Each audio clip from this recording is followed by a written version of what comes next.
Hey, what's up, everybody? Welcome back to Be the Standard. I'm your host, Denny Paul, and as always, joined by my best friend and co host, Mike Burns. Thank you again, as always, for coming back. We appreciate all of your support. Um, do us a favor, follow us and subscribe on YouTube, Spotify, and Rumble. You can find us on all of those platforms. And so today we're going to start by, I'm just going to get right into it because, it seems like we might have a little bit to talk about today. Let's do it, man. As you know, Mike and I, we like to stick to, topics that we know and try not to get too far out of our lane with things that we really don't understand.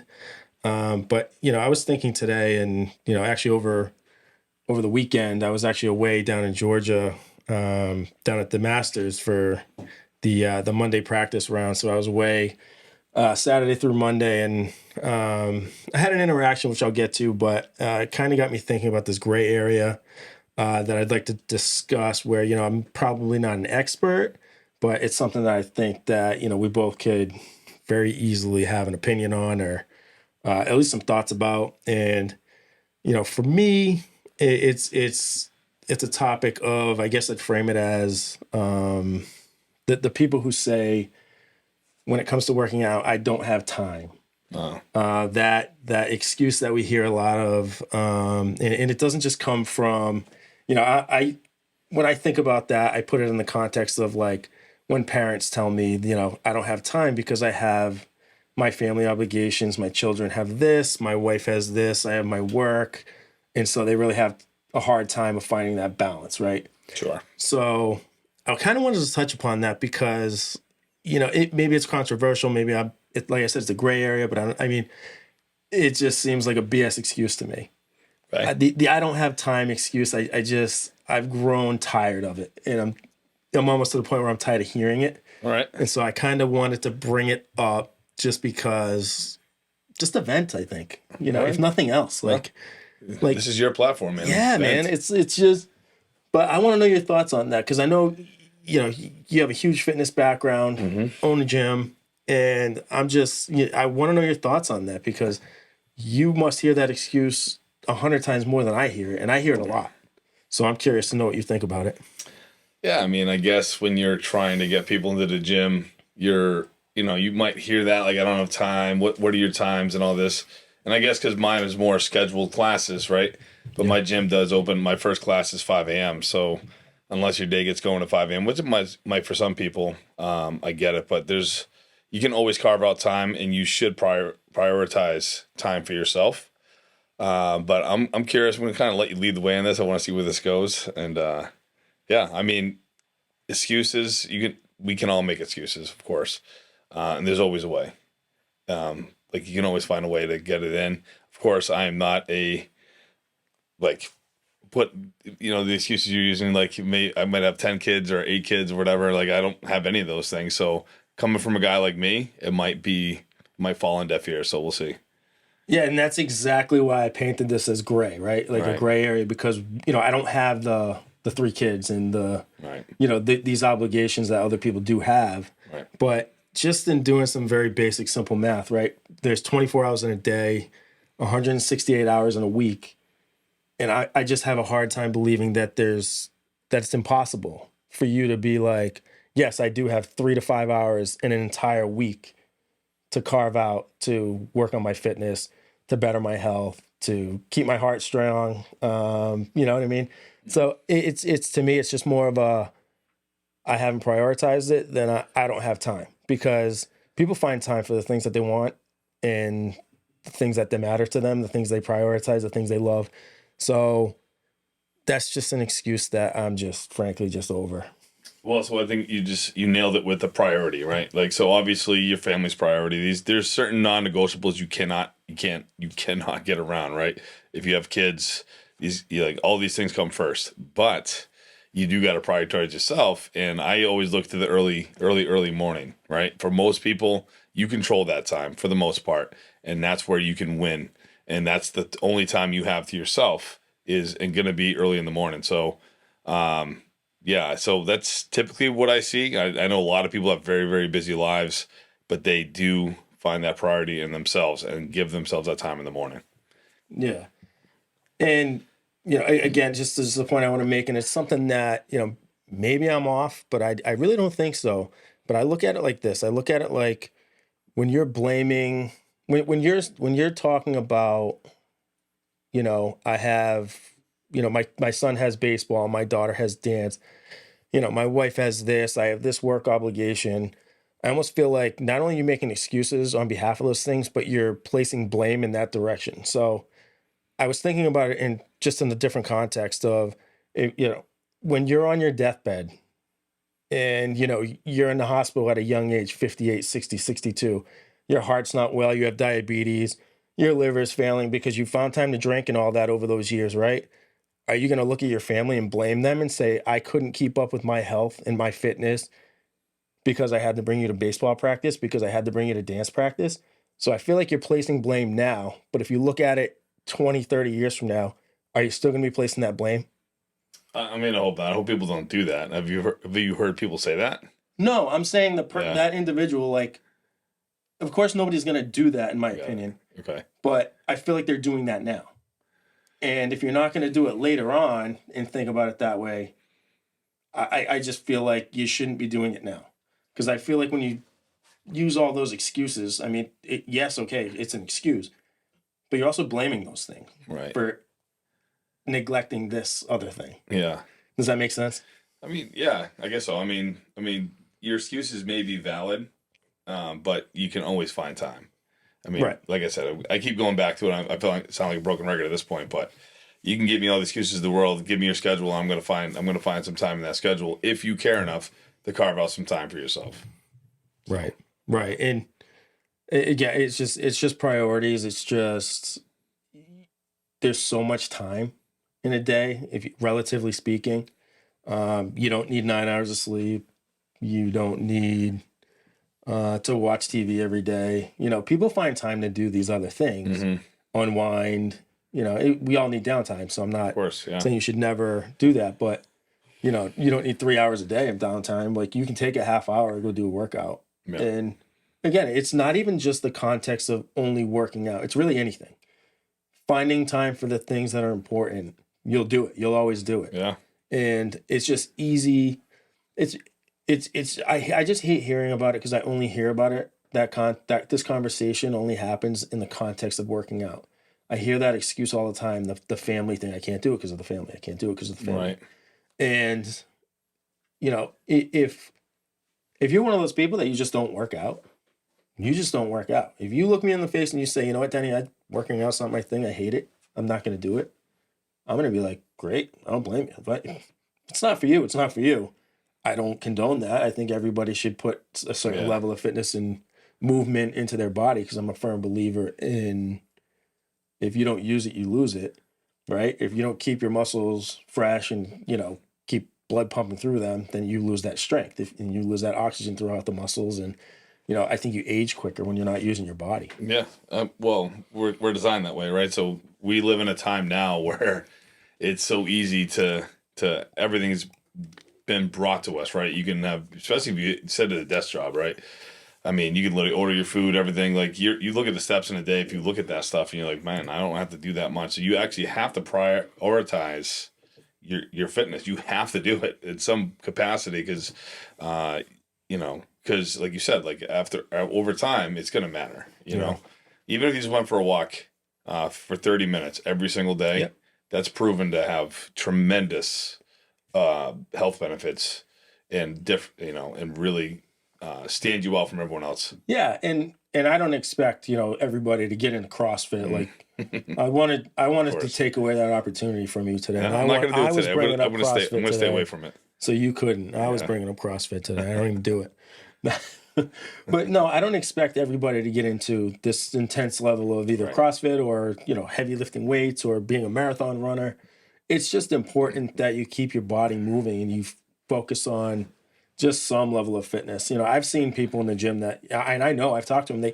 They hate being there, Yep. but they do it because they know it's important for their body. There's a guy that I used to work out at so I used to work out at a gym at Oracle when I was going because they had a gym on campus there in the building, and they closed it because they were doing construction. And so I had to go to this. I went to Lifetime Fitness in Burlington. Yep. That's out there. And so I met this doctor, and it's this really cool Indian guy, hell of a personality. But he would just be like, oh, I hate being here. But he knows as a doctor that just how important it is I love that. to just go. He's like, I hate working out, you know. And he had a pretty good little physique on him too. He's a little guy. Yeah. But just he just understood that he's a doctor, so Yeah. I guess it's a little bit different. But I just think it's important for everybody to kind of absorb that message of just keep moving. And So people just don't want to do it because it's hard. yeah. Well, It's not easy to set aside an hour. It's definitely an hour is tough for a lot of people, most people every day. But 30 to 45 minutes, I really feel like anybody can do it, but they don't want to because it's hard. But what they don't understand is that you're hard now for doing those things is nothing compared to the hard that you're going to see later in life if these associated health risks actually take right. take flight right Yeah. in your life down the road. I mean, I love that you used a doctor. Doctors know, but everybody knows, man. Like everybody knows if I don't do these things now, I'm gonna pay for this later. And they're not willing to pay that. Like you look at I admire I'm glad you brought that up. I admire the people the most that do not like working out and they do it despite it. Because they know it's necessary.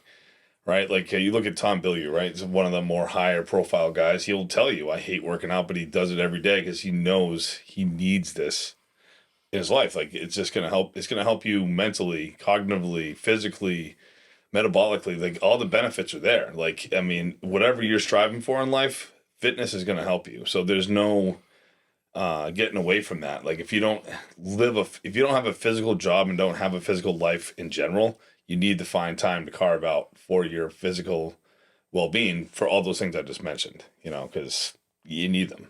The human body needs to move. Bottom line. Yeah, no, I absolutely agree with that. It's just, and just kind of moving on a little bit from that, and this is kind of what sparked the whole idea of just getting into this discussion. Because what sparked it was when we were down in South Carolina before we headed down to Georgia for the Masters, that practice round. We were Ubering to dinner, and we get into the Uber, and about a minute into the ride, the Uber driver, I sat up front because the way, the three of them sat in the back, I sat up front with the driver. And, about a minute into the ride, the Uber driver looks over and he goes, so, you're a police officer or military? And I was like, and I just laughed because I get asked probably, I don't know, twice a month at least, if I'm a police officer, either at the golf course or the gym, wherever. But yeah, so he pulled that out. And the reason he asked that question is because he said this, you're physically fit and, the tattoos. And so he just assumed that I was either a police officer, military, or, right. And so it got kind of my brain just thinking about just generally, working out. And I figured I'd lead with what we led with, just the excuse part of it as to why people don't do it. But the next topic I wanted to get into and just kind of feed off of that was the physical standards or lack of physical standards that we see in the law enforcement community, in the firefighter community and corrections. And, it's even spilled into the military where out of shape people are just rampant. Yeah.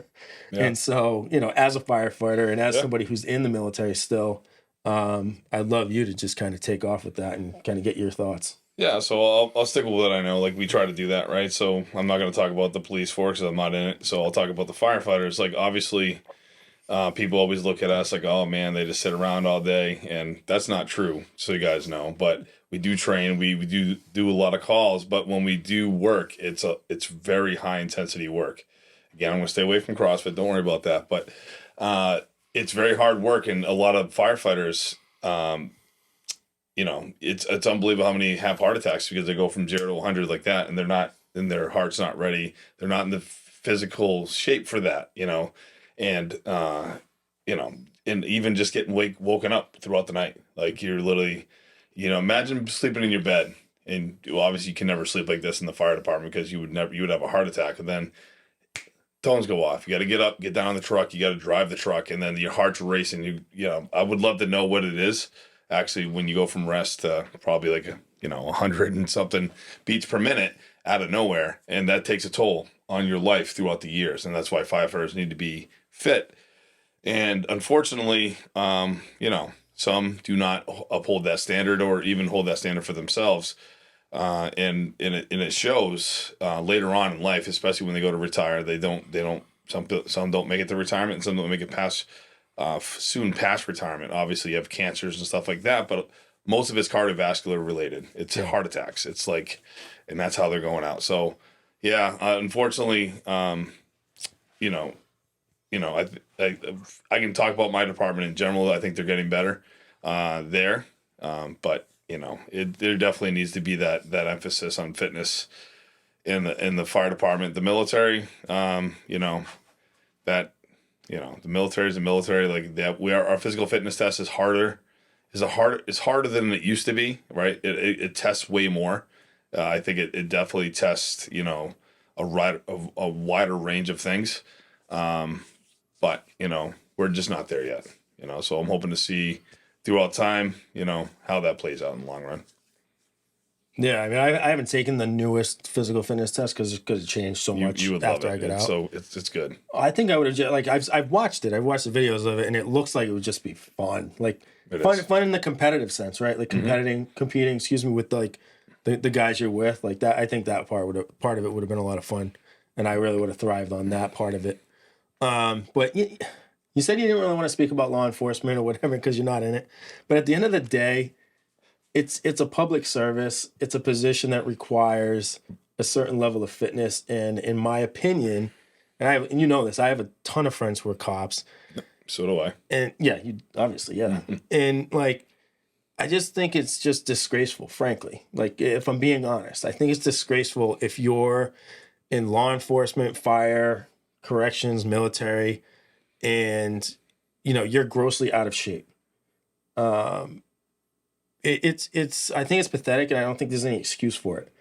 And the reason for that is when you're trying to get hired for those jobs, like you've dreamt of being a cop, you've dreamt of being a firefighter, like you've aggressively pursued that career, and you did all the right things to get hired, to get onto that job, right? Yep. To live your dream. In most cases, everybody I talk to that's a cop, most of them are like, I always wanted to do it since I was a kid. And, you finally got that job, and now you're going to be out of shape, and you're going to look like that, and you're going to, I think it's, and I hate to say that, I think it's embarrassing to the uniform. I really do. And I think I've seen where, police officers they get overweight and whatever, but you find out, maybe they had a knee surgery, maybe they had an injury. Yeah. No problem with that, right? Get it. But you got to work your way back from that. And even if it's not injury related, if it's not injury related, then you have no excuse. I just think, you should expect more of yourself and have more respect for, the uniform and the community that you serve. I mean, I hate the idea of somebody being like as a veteran. Yep. I hate the idea of not looking like I'm in shape, like I served. I haven't been in the military in 11 years. I would be pissed if somebody looked at me and was like, that guy was he's in the military? You know what I mean? Yep. I just think there's a standard that needs to be upheld. Yeah. Physically. So I think, that comes out, you have a self standard, right? But if it's like a systemic thing, like you think it is, that's a culture thing, right? That would come down to each individual department, or maybe it's wherever it is. Because you go down south, like you go down to where they uphold the standard still. Like they have a PT test every year. Like you have to meet a certain standard. It's just not like up here where your entry standard is this, and then that's it. You don't get tested again. Yeah. The military, you do, obviously. Like I said, they're getting better with this. I think right now, they're implementing a new thing, and I think over time it'll definitely start weeding people out. But right now things are the way they are. But what it comes down to, what I know what you're getting at, is you dreamt of having this job, right? You put yourself in a physical shape to get the job, because you have to be at X to even get there, right? You have to do that. but no one, like a lot of people aren't maintaining it. So where's the sense of pride in that job, right? What happened to it? Where did we go wrong there, right? So yeah, I mean it's an individual thing. It's always going to come down to individual if you're not being held accountable from the top. But you should, like everybody knows, to do a cop, like that's a very very tough job. I see those guys on the street all the time. We interact with them obviously in Framingham, and it's like, man, I can tell you, I'm glad I'm not a cop. But that's a tough job, man.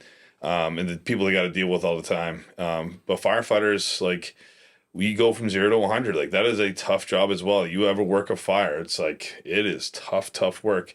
Or in other things, there's other things we do, but when it comes down to physical labor like that, like nothing compares to that. Like, it's pretty tough, and you owe it. Like I agree with you. You owe it to yourself and the community that hired you to be in the best possible shape you can, because that's what they expect of you. So yeah.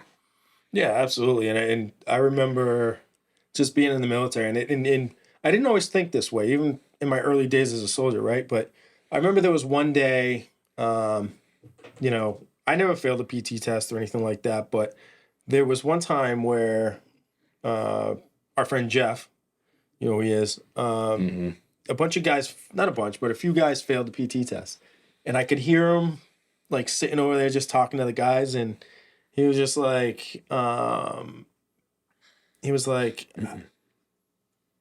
you know, how can some of you just not pass the PT test? Like, how do you allow that to happen? He's like, you literally have two jobs as an infantry guy: be in shape and kill people.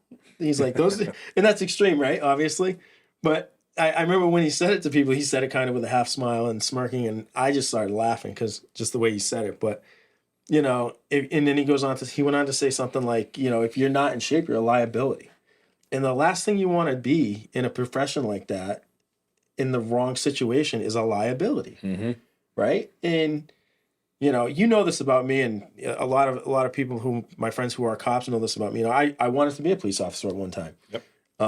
Made a boneheaded decision at 21, and you know, it just didn't work out for me, and that's okay. But you know, I just it's surprising to me sometimes when I see just the lack of fitness and the lack of standards, because I think that it should just be taken more seriously. I'll say this. I think an argument can be made for police officers in today's climate that they're probably losing interest in the position and caring less. I know that's the case with, you know, people that I know that are on the job, and that's unfortunate. And it just makes me wonder. I don't have an answer for this. I don't know. Nobody said this, but I wonder if that kind of feeds into, you know, why we're seeing, you know, what appears to be just, you know, in some cases, a lack of standards.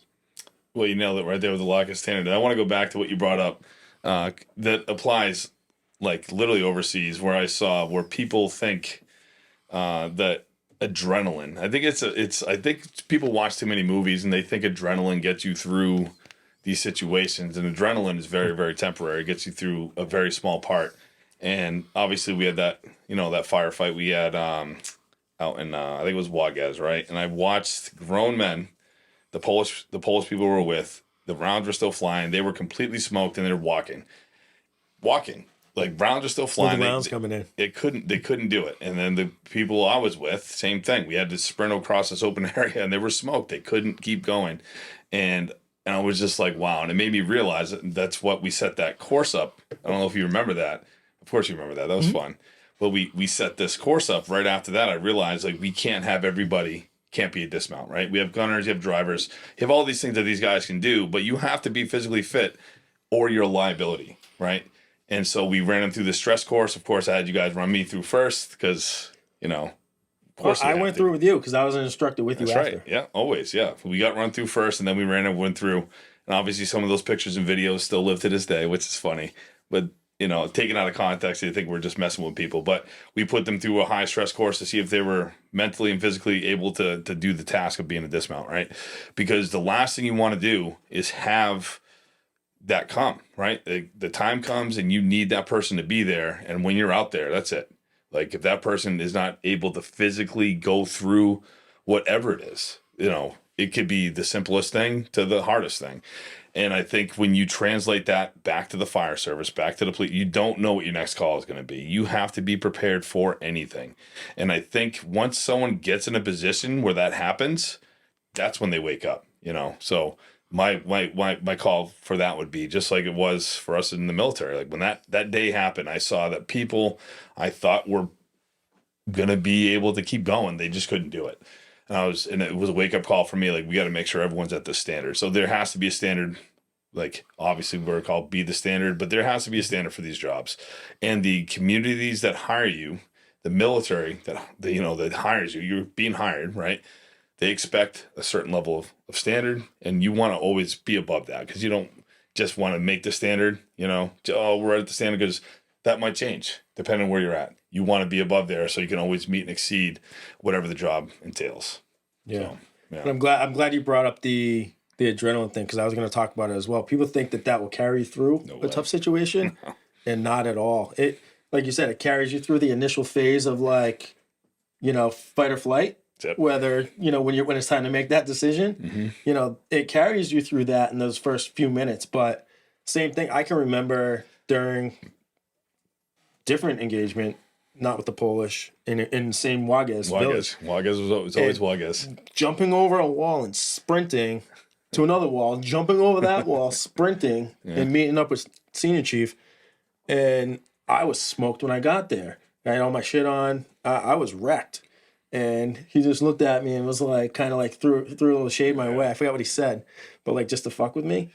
But yeah, you have to be in shape if you're in that line of work. And yeah, and I think it is important to note that after that first engagement, when we weren't sure that everybody was in shape, that it was SEALs telling us, like, guys need to be in shape. Like, this is what we do. And it was. Yeah, it was fun. I mean, that was a fun stress course. Actually, now for one of our posts, I'm going to put some pictures up of that. Yeah, I'm going to post some pictures for you guys to see of us running our guys through the stress course. You guys will think it's cool. Yeah. They probably think we're hazing these people. Just so you know, it was a stress course. You see us yelling in these guys' faces because we're trying to get them up. But it was. There's a reason.